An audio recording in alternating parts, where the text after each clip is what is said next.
Hi hello అందరికీ నమస్తే అండి. ఈరోజు రెసిపీ వచ్చేసి ఇడ్లీ రవ్వతోటి ఓట్స్ కలిపి దోశ చేయబోతున్నాను. అది ఎలా తయారు చేయాలి వీడియోలో చూపిస్తాను. ముందుగా వచ్చి ఇడ్లీ రవ్వ అయితే నేను 2 గ్లాసులు తీసుకుంటున్నాను. ఈ ఇడ్లీ రవ్వని వాటర్ పోసి మంచిగా కడగాలి. ఇలా కడిగి పెట్టుకున్నటువంటి ఇడ్లీ రవ్వలో మెంతులు, మనకి రవ్వతో పాటు మెంతులు మెదగవు కాబట్టి నా దగ్గర మెంతులు పౌడర్ ఉంది. ఆ పౌడర్ అయితే ఒక పావు స్పూన్ వరకు అలా వేస్తున్నాను. అలాగే పెరుగు వచ్చి 2 స్పూన్లు, మరి ఫ్రెష్ పెరుగు కాకుండా కొంచెం అంటే ఒక రోజు ముందుది ఉంటుంది కదా, అది కొంచెం ఇట్లా పులిసినట్టు అలా ఉంటుంది కదా, ఆ పెరుగు వేసుకోవాలి. ఇప్పుడు ఇందులో వాటర్ వేసుకోవాలి.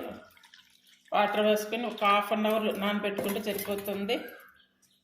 హాఫ్ అన్ అవర్ లేదా 1 అవర్ అలా. నేను హాఫ్ అన్ అవర్ నానబెట్టుకున్నాను. మొత్తం ఇలా కలిపేసుకొని నానబెట్టుకోవాలి.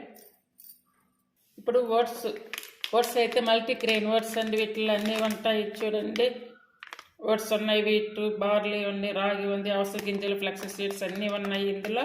ఇవి సూపర్ మార్కెట్లో దొరుకుతాయి. ఇవి వచ్చి 1 గ్లాస్ తీసుకుంటున్నాను. చూడండి, ఇవి 1 గ్లాసు. ఇందులో వాటర్ పోసి నానబెట్టాలి. ఇవి కడగవలసిన అవసరం లేదు, డైరెక్ట్గా వాటర్ పోసేసుకోవడమే. ఇవి ఇడ్లీ రవ్వ అన్నీ కలిపి సపరేట్గా నానబెట్టి పక్కన పెట్టుకోవాలి. చూడండి, ఇవైతే మంచిగా నానిపోయాయి. హాఫ్ అన్ అవర్ అని చెప్పాను, పని చేసుకుంటూ ఉన్నా. అలా 1 అవర్ గడిచిపోయింది. ఇప్పుడు ఒక మిక్సీ జార్ తీసుకొని ఈ ఇడ్లీ రవ్వ ఇదంతా కూడా అంటే పెరుగన్నీ కలిపాము కదా, ఇందులో వేసుకోవాలి. ఇదంతా మెత్తగా పేస్ట్ లాగా పట్టుకోవాలి. ఇప్పుడు ఈ అల్లం ముక్క చూసారు కదా, చిన్నది ఇంత అల్లం ముక్క తీసుకోవాలి. అల్లం ముక్క తీసుకొని చిన్న పీసెస్గా కట్ చేసుకోవాలి.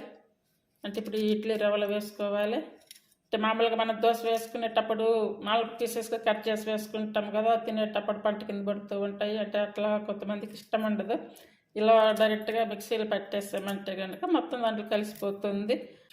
చూడండి, ఇలా మెత్తగా వచ్చేలా పట్టుకోవాలి. ఇప్పుడు ఇదంతా కూడా బౌల్లో తీసుకోవాలి. ఓట్స్ పట్టుకోవాలి. ఈ ఓట్స్ని ఇదే చారు వేసుకోవాలి.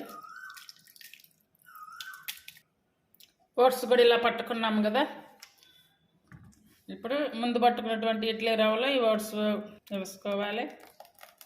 ఇప్పుడు టేస్ట్ సరిపడా సాల్ట్ వేసుకోవాలి. ఇదంతా కూడా మంచిగా మిక్స్ చేసుకోవాలి. ఇలా బాగా మిక్స్ చేసుకోవాలి.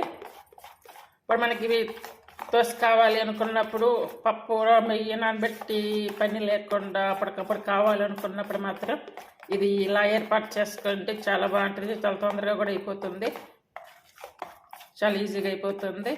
హెల్తీ దోశ కూడా రెడీ అవుతుంది. ఇది బరువు తగ్గాలనుకునే వాళ్ళకి అయితే చాలా యూజ్ అవుతుంది. బరువు తగ్గాలనుకునే వారికే కాకుండా అందరికి, ప్రతి ఒక్కరికి యూజ్ అవుతుంది. అందరూ తినవచ్చు. బ్రేక్ఫాస్ట్కి, డిన్నర్కి, అలాగే స్నాక్స్గా కూడా తినవచ్చు. ఇవి ఇలా కలిపి పెట్టేసుకొని ఇది ఒక హాఫ్ అన్ అవర్ పక్కన పెట్టుకోవాలి.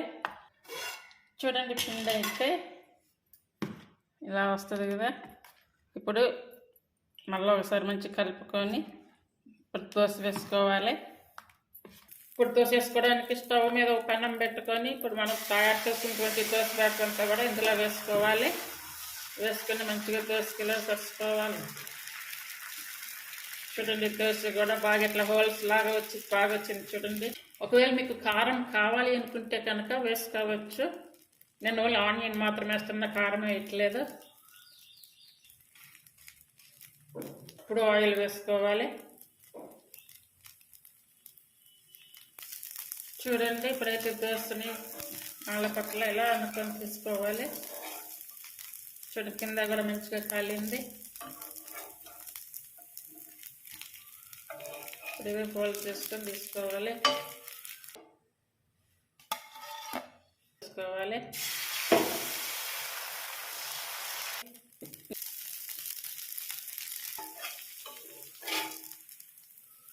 అండి, దోశలు అయితే చూడండి ఎంత మంచిగా వచ్చాయి, చాలా బాగా వచ్చాయి. ఇవి ఏ చట్నీలోకైనా బాగుంటాయి. ఈ దోశలు ఏ చట్నీలోకైనా బాగుంటాయి, చాలా టేస్టీగా ఉంటాయి. ఇడ్లీ రవ్వ ఓట్స్ కలిపి చేసినటువంటి దోశ ప్రతి ఒక్కరు తినొచ్చండి, అన్ని ఏజ్ల వారు కూడా తినవచ్చు. చాలా చాలా బాగుంటుంది, అందరూ ట్రై చేయండి. ప్లీజ్ ఈ రెసిపీ మీకు నచ్చినట్టయితే లైక్ చేయండి, షేర్ చేయండి, సబ్స్క్రైబ్ చేయండి. అలాగే ఛానల్ని సపోర్ట్ చేయండి. అలాగే మా ఛానల్ని సపోర్ట్ చేస్తున్న మీకు అందరికి కూడా చాలా చాలా థ్యాంక్ యూ అండి. ఈ దోశ రెసిపీని అందరూ ట్రై చేయండి. Thank you for watching.